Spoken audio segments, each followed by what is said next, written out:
Hello po sa inyong lahat. Welcome po sa ating simple presentation ng Global Wealth Fund. Ako nga po pala si Crypto AGRJ or Aljerom Argutos. So let's assume po na alam niyo na po yung cryptocurrency. Alright? So kung alam niyo po yung cryptocurrency, yung smart contract po, at least may idea na po tayo guys. So welcome po sa Global Wealth Fund or GWF token. Isang purely decentralized dynamic smart contract with no CEO. So ibig sabihin yung code niya ay in-upload na po sa blockchain. Kaya yung coded na po ito lahat with no human intervention.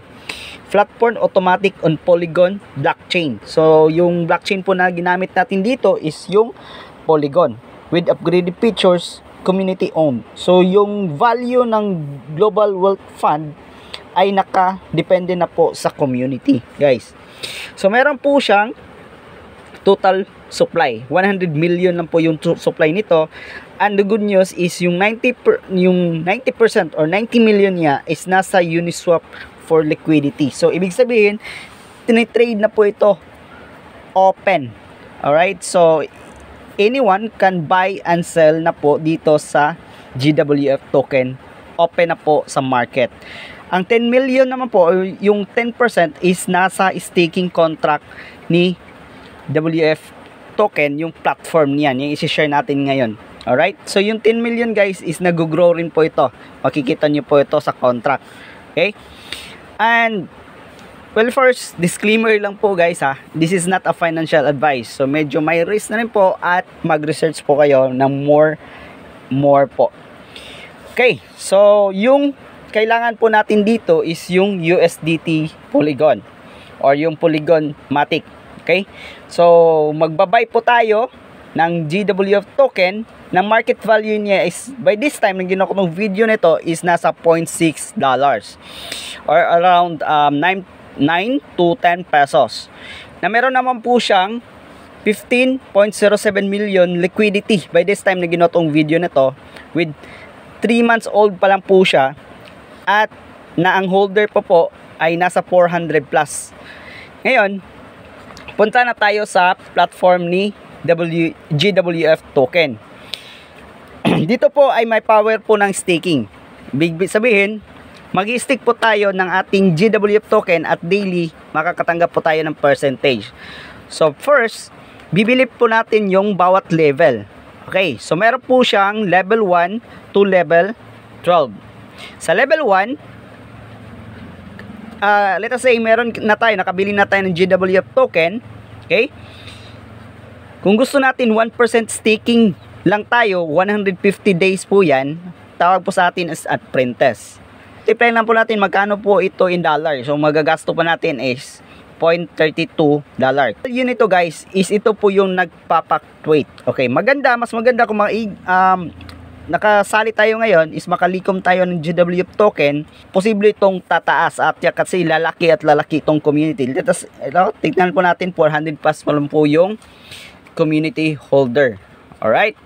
So ngayon po guys, sa level 2, meron po siyang times 2 mo lang natin 4 GWF. Magkakaroon naman tayo ng 1.2. Kung gusto nating 1.2, punta po tayo ng level 2. Bilhin po natin. Magiging novice po tayo. Makaka-accumulate po tayo ng 1.2 up to 120 days. So, magkano po yan in dollar? 0.62. Sa level 3 naman, kailangan po natin ng 8 hanggang level 6 yung advisable. Okay? In-advise po namin na kung kaya is hanggang level 6. Makakuha po tayo ng 1.8% daily, magiging gold po tayo up to 75 days. Magkano po yan in dollar? Kung total natin is $64.10.24. So kung ito-total mo yan from level 1 to level 6, ilang GWF token yan? 126. Kung multiply mo in 0.16, that is $20 or almost nasa around 1,000 peso. Okay? So, around 1,000 pesos lang po yan, guys. Happy na tayo dyan, 1.8. Halimbawa, meron tayong extra, bumili tayo ng 1,000 GWF token. Okay? So, kung dito na tayo sa level 6, tayo po ay gold, we will earn 1.8% daily, guys. Daily po yan up to 75 days. Sa mga affiliate, paano ba tayo kikita? Sa affiliate, kung meron po tayong unilevel.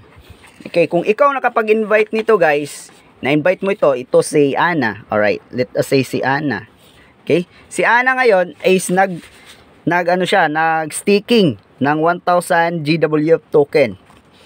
Kung ikaw ay dito si Ana, nasa first level mo si Ana, ikaw ay kikita ng staking niya ng 1,000 ng 1%.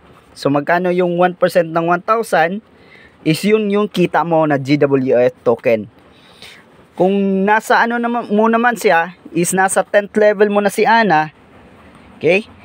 Kasi direct invite mo hanggang 10th level, kikita ka ng 0.5% kay Ana sa 1,000 niya. Alright? So, ganun po yun. So, from first level to 6th level, 1% po yun. 1%. From 7th level naman to 10th level, 0.5% po yun. So, sa bawat staking nila. Meron din tayo dito yung X3 at saka X6, yan. Sa X3 naman, let's say si Ana, ikaw to. Meron tayong ditong ganitong structure. Okay? Si Ana, ito naman si B at si C dito sa X3. Yung dito sa X3, guys, lahat dito yung mga direct. Okay? Halos mga direct yung papasok dito. Itong dalawa na to, si 1, ito si AB, ito ay papasok sa iyo yung kita nila, yung entry, kumbaga. Okay. Let us say nag-activate sila ng level 1, GWF nila ng 2, yung 0.7, yung entry sa level 1, di ba? 0.2 GWF. Yung 0.70 GWF or 35% niyan ng total ng 2 is papasok sa iyo. 35%. Ito naman is mayroon ka namang na sponsored na bumili ng level 1. Okay? Bumili ng level 1, guys. Ito naman is 0.70. Ito papasok sa iyo. What if meron ka pangatlo? Okay, yung pangatlo mo nagbayad ng nag-upgrade, nag-level up sa level 1, nag-activate ng level 1, yung 0.70 is papasok doon sa ibabaw mo. Alright? Yun yung kita para magkaroon ka na naman ng panibagong cycle. So ito naman magbablank. Okay, sa level 1. What if umabot ng meron ka level 5? Okay? Meron kang tatlo rin nag-activate ng level 5. Meron din tong sariling structure yung level 5. A, B, C. Alright? So yung level 5, yung activation niya sa level 5 is 32 na GWF. Yung 35% niyan is 5.60 GWF. Yung 5.60 is yung papasok sa iyo. Ito naman 35% ng 32 ay papasok sa iyo. Guys, kung level 1 ka lang tapos yung na-invite mo is nag-level 5, yung entry niya magpapass up, pupuntang ibabaw kasi meron tong dynamic compression. Sa S6 naman, guys, sa X6, okay, meron tong ganitong structure, alright? So, ganitong structure, dalawa sa level first level at 4 sa second level. A, B, C, D, E, F. Dito naman is nangyayari dito yung team spillover or global spillover. So ganito po yun. Lalong na kung mabilis yung upline mo is magkakaroon ka ng posible dito na spill. Okay, dito si A, ito si Ana. Okay? Yung level 1, okay, 35% pa rin dito. 35% noong entry. Yung let's say sa level 1 is 2 GWF, di ba? 35% niya na 0.70 is papasok doon sa itaas. Right? So, yung entry naman dito is papasok doon sa itaas. Hindi sa'yo. Saan ka kikita? Dito sa tatlo na to. Okay? So, kung let us say, meron kang pangatlo. Okay, pumasok dito kay A. Okay, under sa kay Ana, ikaw naman nag-invite. Okay, ikaw nag-sponsor. Pumasok, yung entry dito is 0.70 sa level 1. Ito ay papasok sa iyo. Dito naman, kay D, yung 0.70 niya is papasok sa iyo. Ito kay E is papasok din sa iyo. Itong tatlo na to. Right? So ngayon si Ana, kahit hindi siya nag-invite, okay, nagkaroon siya ng dalawang tao dito. But let us say ito naman ay nag-invite, diba? Magkaroon ng directo. Meron tong dalawa dito sila. Ito papasok kay Ana. Ganun po yun, yung spillover. Tulungan po dito. Ito naman kay F. Kanino papasok to? Doon sa itaas. Okay? Sa itaas po ito papasok at magkakaroon ka ng panibagong cycle. So, since na-kompleto mo na yung structure, magkakaroon ka na naman ng panibagong structure dito sa level 1. Okay? Ganyan po yan. Okay? Blank na naman to. Magkaiba po yung level sa level 1 na 2. Doon naman sa level 2. Okay? Doon sa level 2 na 4 GWF. Kung merong papasok doon, is ibang structure naman doon. Tapos right, tayo ng ibang kitaan nila. Ito po yung hyperloop. Dito pinakamalupit guys. Okay. So dapat sa hyperloop, hindi po tayo makakabili ng hyperloop kung hindi po tayo nag-level 6. Doon po sa entry. So dapat advice po namin is nasa level 6 po kayo guys. Okay. Papasok po kayo ng level 6 para makabili po tayo ng hyperloop. Dito po ay global pool. Kumbaga, global po ito. Okay? So since let us say na lang, assume na lang na nakapag-unlock ka ng level 6 pataas, pwede na tayong makabili ng hyperloop ng level 1 hanggang level 8 po ito. Okay? So kung let us say sa level 1, pag-usapan po natin level 1, magkano po yan? Yan po ay 100 GWF token.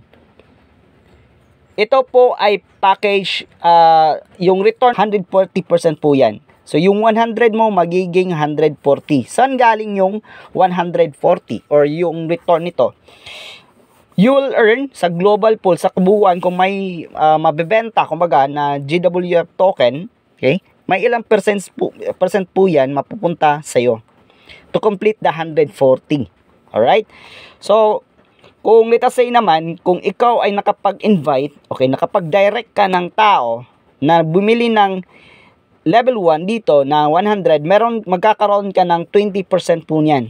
Kung direct mo siya, okay? So, bumili siyang 100, meron kang 20% which is 20. Ito, yun po ay madadagdag doon sa package return mo na 140. Kung makumpleta na yung 140 mo, wala na. Hindi ka na makakatanggap. So, ang gagawin mo is bibili ka na naman ulit ng hyperloop dito sa level 1. Yung direct mo, okay, meron dito second level, third level, fourth level, saka fifth level. Okay, 5, 3, 1, 1. Yung kikitain doon sa binili nila na hyperloop. Sa level 2 naman, magkano is 500. Yung 500 is magiging 750 po yan. So, ang nangyayari ngayon sa mga experience ng iba, okay, mabilis lang po yung return nila. Lalong-lalo na pag marami din sila pong direct. Okay, marami rin po silang direct na nagbumibili ng hyperloop, kumbaga.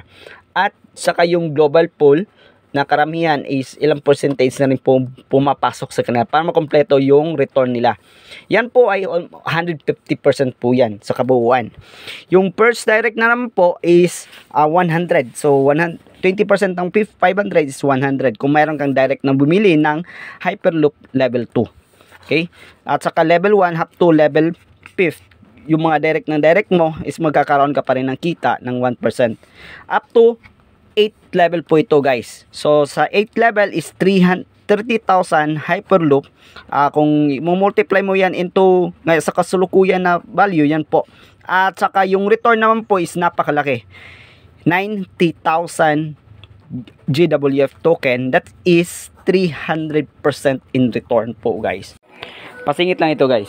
Kung yung invite mo o yung direct mo nagbumili ng hyperloop, pero ikaw ay hindi, yung 20% mo sana nakikitain, ito po ay mapapass up papuntang ibabaw kasi hahanap ang system kung sino makakatanggap ng 20% kasi meron tayong tinatawag na dynamic compression, guys. Kung ikaw naman ay naka hyperloop at saka naka level 1 at yung direct mo ay bumili ng let us say hanggang level 5, ay matatanggap mo pa rin yung 20% as long as makaya isaluin mo yung 20%. Kasi pag level 1, let us say 100 lang, yung level 3, let us say level 3 ng direct mo na 1,000, yung 20% po niyan, that is 200 GWF. Yung return nitong 100 is 140 lang. So dito pa lang kung yung direct mo ay kumuha ng level 3, guys, na 1,000, ubos agad. Kuha mo na agad yung level, kompleto na agad yung hyperloop mo. Kaya advice is mag-back up ka muna. Bumili ka ng maraming level 1, maraming 100. Limahin mo, limahin or direct ka na agad ng level 2, guys. Kaya sabihin mo sa level 3 yung direct mo, bibili ako, wag muna kasi wala pa akong hyperloop, ubos na. So dapat mag-back up ka muna, guys, para in return mabilis yung return ng hyperloop mo kasi meron kang direct or dun sa ilalim na bumibili ng hyperloop, guys. So ganun po, and thank you for watching, guys. God bless po sa ating lahat.